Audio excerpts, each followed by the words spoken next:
Thank you to the committee for the opportunity to give evidence today. My name is Jasmin. I am a 27-year-old disabled woman. I am a postgraduate student and I also run Babes with Mobility Aids, a social media platform that celebrates disabled joy and shares educational content around disability. I would like to begin by naming something that I've been sitting with in the lead up to today, and I think it's the most important thing that I can offer this committee.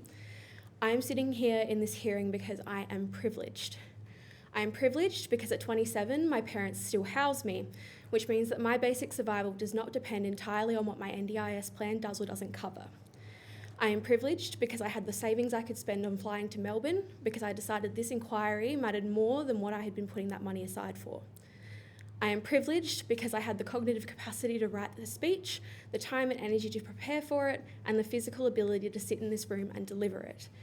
I would implore you all to hold that as I speak, because every piece of privilege that I just named is something that another disabled Australian might not have. That person could not be here today, and that person is the one that this bill stands to harm the most. That person may be the one that it ends up killing. And that's not dramatic, it's unfortunately the harsh reality. I have 3 fantastic support workers and they are crucial to my life and my functioning. Not just because they support me with my daily living tasks, but because it takes the caring load off of my parents, who already do far more than most parents of a 27-year-old should have to do. That is the reality of my life as it currently stands, and I want the committee to keep that baseline in mind because what I'm about to describe to you is what happens when that changes. I would like to move out one day, and I like to think that that's not an ambitious goal. It's simply the ordinary expectation that most people my age would hold, that at some point they will live independently. But if I move out, my support needs will increase because the informal care that my parents currently provide disappears, and I would need the NDIS to formally fund what they have been doing a long time for free. Here is where the bill becomes relevant.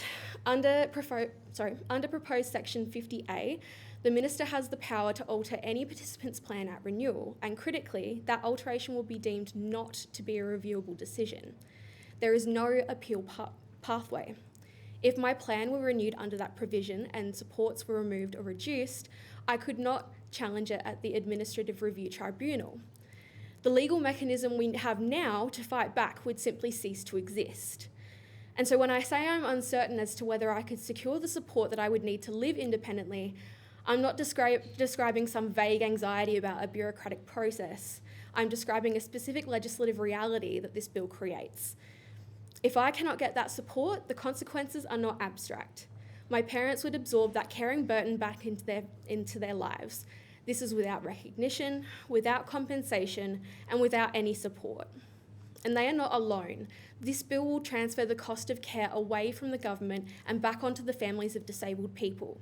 Their needs do not disappear. The cost simply moves from a funded visible system to unpaid invisible labour, which is carried overwhelmingly by women. Section 9B compounds this further by allowing the Minister to redefine functional capacity in a way that excludes environmental and personal circumstances from assessment. Under that definition, the fact that my parents are currently providing informal care could be used to suppress an assessment of my actual support needs because my functioning looks more stable than it is. But this bill gives the Minister the power to determine that those circumstances simply do not count. I also want to speak to you as someone who used to sit on the other side of this system because I think that perspective matters here too. Before my health forced me to leave, I was a paediatric speech pathologist and I worked with children with complex presentations. I worked with families who were barely making it through each day, who had restructured their entire lives around the needs of their child and who were constantly fighting for support that should never have required a fight in the first place.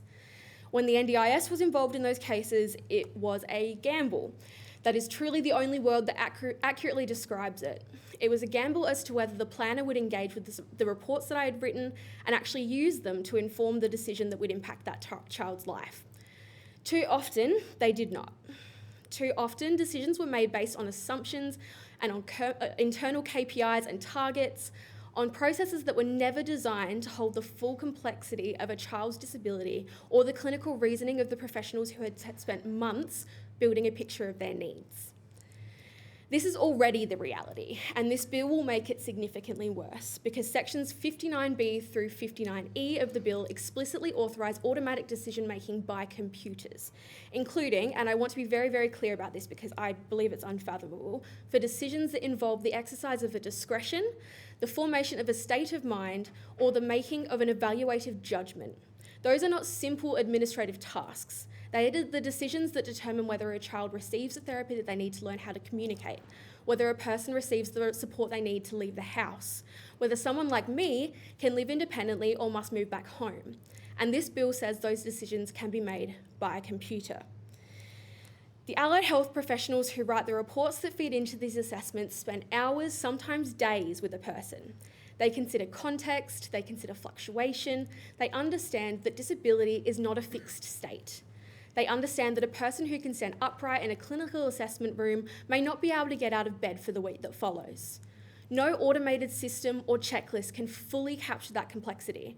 The individualised, clinically grounded assessment that allied health professionals provide is not just a formality, it is the evidence base, and this bill treats it as optional. The combination of that systemic dysfunction, the unrelenting advocacy required just to navigate it, and my own worsening health pushed me into burnout. And I left my job, not because I wanted to, but because I had nothing left to give.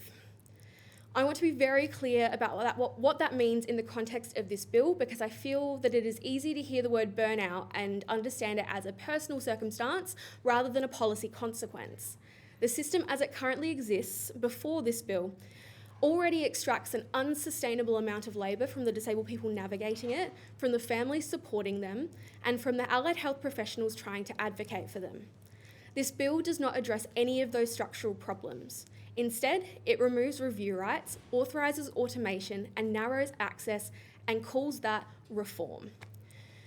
My supports are what allow me to work and to study. Because of chronic pain and fatigue, I rely on others to manage the tasks that would otherwise exhaust the limited energy that I have. Otherwise, I have nothing left for work, for advocacy, for study, and for being a person who contributes to society. The proposed Section 34A gives the Minister power to reduce funding for any specified group of supports by up to 99% by legislative instrument without meaningful review rights, with the only safeguard being a requirement to have had regard to participant safety, which legal experts have noted is likely satisfied simply by writing those words. Community access supports are precisely what that power could target.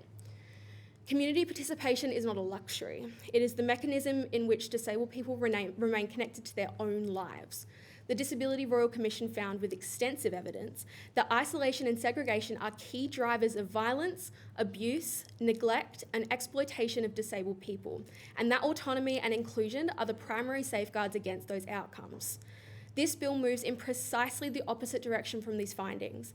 It does not just ignore the Royal Commission, it legislates against it.